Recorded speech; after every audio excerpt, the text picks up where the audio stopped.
بسم الله الرحمن الرحيم الحمد لله رب العالمين والصلاة والسلام على رسول الله صلى الله عليه وسلم ሌላኛው እስቲጋሳ ለዛውም በችግርና በመከራ ጊዜ የሚደረግ ዱዓን የድሮ ሙሽሪኮች እንዳውም ማበል ሲያናውጣቸው የአላህ Subhanahu Wa Ta'ala ስም ይጠራሉ። ከዚያ በኋላ ከማበሉ ወጥተው በጸጋ ባደረጋቸው ጊዜ በአላህ ላይ ያጋራሉ። በዚህ ጊዜ አላህ ወቅሷቸዋል ነው። ይህንንም አይተናል። እስቲጋሳ ብሎ ማለት አምልኮዊ እርዳታ መጠየቅ አላህ እንጂ መኽሉቅ በማይችለው ከመኽሉቅ መከጀል ሽርክ ነው፣ ከእስልምና የሚያስወጣ ይሆነ ብለናል። ሽርክ ነው፣ ከእስልምና የሚያስወጣ ይሆነና ችግርና መከራ በደረሰ ጊዜ እስቲጋሳ መጠየቅ ያለብን ነብዩ አለይሂ ሰላቱ ወሰላምንና ዑለሞችን ወይም ደግሞ ወልዮችን ሳይሆን አላህን ብቻ ነው። ነብዩ የሚያስተማሩንን ይህን ነው። አለይሂ ሰላቱ ወሰላም ችግር በደረሳቸው ጊዜ ምንድነው ወይም ደግሞ ዱዓ ሲያደርጉ ቢራህመቲካ አስተጊቱ ነው ያሉት። ቢራህመቲካ አስተጊቱ ብለዋል አለይሂ ሰላቱ ወሰላም። እኛ ደግሞ በነብዩ ላይ መልካም መከተል አለብን፣ ግዴታችን ነው። ነብዩ በአላህ ነው እርዳታ የጠየቁት፣ እኛም ሱብሃነሁ ወተዓላ አላህ ሱብሃነሁ ወተዓላ ነው እርዳታ ልንጠይቅ የሚገባን። ባልደረቦቻቸውም ችግር በደረሰ ጊዜ አላህን ጠየቁ፣ አላህ ረዳቸው። በቁርአን ላይ አላህ ገልጾታል። ከዚህ በፊት አይተነዋል። ኢዝ ተስተጊቱነ ረበኩም ፈስተጃበ ለኩም፣ ጌታችሁን እርዳታ በጠየቃችሁ ጊዜ መልስ ሰጣችሁ ነው። እርዳታ ሲጠየቅ መልስ የሚሰጥ አላህ ሱብሓነሁ ወተዓላ ብቻ ነው። እንግዲህ በአንዳንድ አውራድ ሊሆን ይችላል፣ በመንዙማ ሊሆን ይችላል።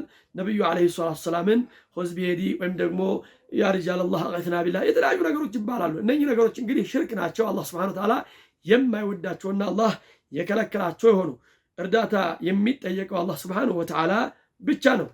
ሌላ ወደ ተወኩል እንገባለን ኢንሻአላሁ ተዓላ። ተወኩል ብሎ ማለት ትልቅ አምልኮ ነው፣ የልብ ስራ ነው። ተወኩል በሶስት አይነት ልናየው እንችላለን። አንደኛው አምልኮዊ ተወኩል ነው። አምልኮዊ ተወኩል ከአላህ ውጭ ላለ አካል አይሰጥም ነው። ምክንያቱም አላህ Subhanahu Wa Ta'ala ወዐለ አላህ ፈተወከሉ ኢን ኩንቱም ሙእሚኒን፣ በአላህ ላይ ብቻ ተመኩ አማኞች ከሆናችሁ ይላል። ወዐለ አላህ ብሎ ማለት ገደብ አለው።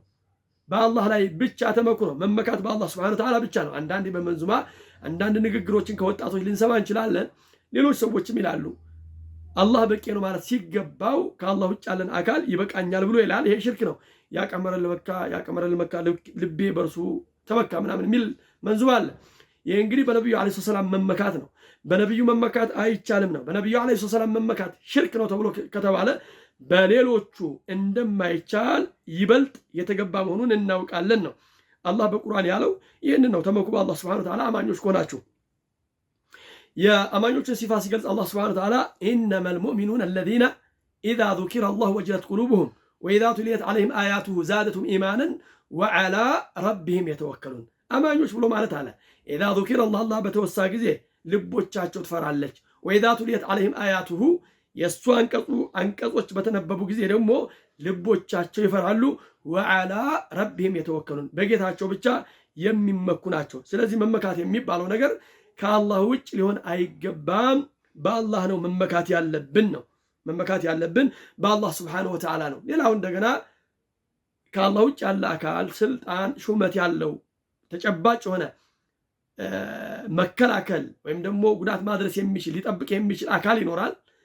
በአላህ ላይ ያለን ተወክል ረስቶ በሱ ላይ ኢዕቲማድ አድርጎ በሱ ላይ ብቻ መንጠልጠሉ የአላህን ተወኩል ረስቶ ይሄ ትንሹ ሽርክ ነው የሚሉት ዑለሞች። እዚህ ላይ ልብ ሊባል የሚገባው ምንድነው? የሞተ ሰው ወይም ደግሞ አጠገብ የሌለ ሊረዳህ የማይችል በማይችለው ሳይሆን የሚችል ይሆናል። ባለስልጣን ሆኖ አቅም ያለው በአላህ ላይ ኢዕቲማድ ኖሮን በአላህ ላይ ተወኩል ኖሮን እሱን እንደ ሰበብ መቁጠር አልተከለከልንም። ይሄ ሸሪዓ ላይ ያለ ነገር። ነገር ግን በአላህ ላይ ያለን ተወኩልን በመርሳት በሰውየው ላይ መንጠልጠሉ ዑለሞች ሁለት አይነት አቋም ይኖራቸዋል። አንደኛ ሐራም ነው ክልክል ነው የሚሉ አሉ። ከፊሎቹ ደግሞ ትንሽ ሽርክ ነው ይላሉ። ትክክለኛው ምንድነው ማለት ነው? በአላህ ላይ ኢዕቲማድ ኖሮን በአላህ ላይ ተወኩል ኖሮን ሰውየውን ወይም ደግሞ ባለስልጣኑን እንደ ሰበብ መቁጠር ሲገባን በአላህ ላይ ያሉትን ነገሮች በመርሳት ሰውየው ላይ ብቻ መንጠልጠሉ ማለት ነው። ሌላኛው ሰዎች ላይ ወኪል የምናደርጋቸው ነገሮች ናቸው። ሰውን ወኪል አድርጎ ጉዳይን እንዲፈጽምልህ ማድረግ እንዳቅሙ እንደ ሰው ይሄ የሚቻልበት ሁኔታ አለ ነው። ሌላኛው ነብዩ አለይሂ ሰላቱ ወሰላምና ኢብራሂም ምሳሌ ሆነናል ስለተወኩል። የአብዱላህ ብን አባስ ሐዲስ አለ። የአብዱላህ ብን አባስ ሐዲስ አለ። ምን ይላል? ሐስቡነላሁ ወኒዕመል ወኪል ያለው ንግግርን ቃለሃ ኢብራሂም ሒነ ኡልቂየ ፊናር፣ ኢብራሂም ብለዋታል እሳት ላይ በተወረወሩ ጊዜ ምን አሉ? ሐስቡነላህ ወኒዕመል ወኪል አሉ። ሐስቡነላህ ወኒዕመል ወኪል ብሎ ማለት ምንድን ነው?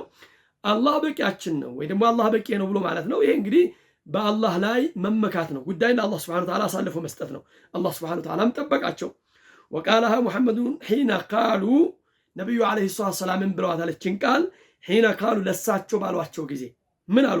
ኢነናሰ ቀድ ጀመዑ ለኩም ሰዎች እኮ ለእናንተ በእርግጥም ተሰብስበውላችኋል፣ በርካቶች ሆነው መጥተዋል አሏቸው።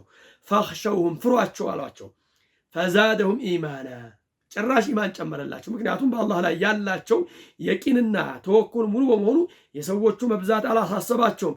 የአላህ ቃል አለ፣ የአላህ ቀጠሮ አለ፣ ያ ተፈጻሚ እንደሚሆን ያውቃሉና ፈዛደሁም ኢማንን ጭራሽ ኢማንን ጨመረላቸው ነው። ወቃሉ አሉ ሐስቡነላህ ወኒዕመል ወኪል አላህ በቂያችን ነው አሉ። ወኒዕመል ወኪል ያማረ የሆነ መጠጊያ። ስለዚህ እንግዲህ ኢብራሂምን በተውሂድ እናውቃቸዋለን። አላህ ስብሓነሁ ወተዓላ በቁርአን ላይ ቀድ ካነት ለኩም ኡስወቱን ሐሰነቱን ፊ ኢብራሂመ ወለዚነ መዐሁ ኢዝ ቃሉ ሊቀውሚሂም ኢና ቡረአኡ ሚንኩም ወሚማ ተዕቡዱነ ሚን ዱኒላህ ከፈርና ቢኩም ወበዳ በይነና ወበይነኩም አልዐዳወቱ ወልበግዳኡ ሐታ ቱእሚኑ ቢላሂ ወሕደ። ለኢብራሂም መልካም መከተል አላችሁ አለ። መልካም መከተል አላችሁ። ወለዚነ መዐሁ ኢዝ ቃሉ ሊቀውሚሂም ኢና ቡረአኡ ሚንኩም ወሚማ ተዕቡዱነ ሚን ዱኒላህ እኛ ከእናንተ የጠራንን እናንተ ከምታመልኳቸው። እንግዲህ እኛ በኢብራሂም ላይ በእንደዚህ በሙሽሪክ በሆኑ ሰዎች ላይ እና በሽርካቸው ላይ መጥራት በሚባለው ነገር ላይ በኢብራሂም ላይ መልካም መከተል አለን። ዓለይሂ ሰላቱ ወሰላም የእኛ ነቢይ ናቸው። መልካም መከተል አለን በእነሱ ላይ። እነኚህ ሁለት ነቢያቶች የተጠቀሱበት የቁርአን አያት ነው። እንግዲህ ኢብራሂምም እሳት ላይ ሲወረወሩ ሐስቡነላህ ወኒዕመል ወኪል ነው ያሉት። ዓለይሂ ሰላቱ ወሰላምም ጠላት ተሰብስቦላችኋል ባሏቸው ጊዜ እነናሰ ቀድ ጀመዑ ለኩም ፈኽሸውሁም ፈዛደሁም ኢማንን ወቃሉ ሐስቡነላህ ወኒዕመል ወኪል ሰዎች እኮ ለእናንተ ተሰብስቦላችኋል ባሏቸው ጊዜ ምንድን ነው ያሉት? ዓለይሂ ሰላቱ ወሰላም ሐስቡነላህ ወኒዕመል ወኪል። ስለዚህ የነቢዩ ዓለይሂ ሰላቱ ወሰላም ኡመትም መመኪያን አላህ አድርገው አላህ በቂያችን ነው ሊሉ ግድ ይላቸዋል ማለት ነው። መመካት ብሎ ማለት እንግዲህ ኸይር ነገር በማግኘት ላይ መጥፎ ደግሞ እንዳይጎዳን መጥፎን እንዲገፈተር መጠበቂያ የምናረገው መጠጊያ የምናረገው አካል ነው። ይህም አላህ ስብሓነሁ ወተዓላ ነው። መክሉቅ ከአላህ ከጃይ እንጂ መመኪያ ሊሆን አይችልም። ወሰለላሁ ዐላ ሙሐመድን ወዐላ አሊሂ ወሰሕቢሂ ወሰለም። ወሰላሙ አለይኩም ወረሕመቱላሂ ተዓላ ወበረካቱሁ።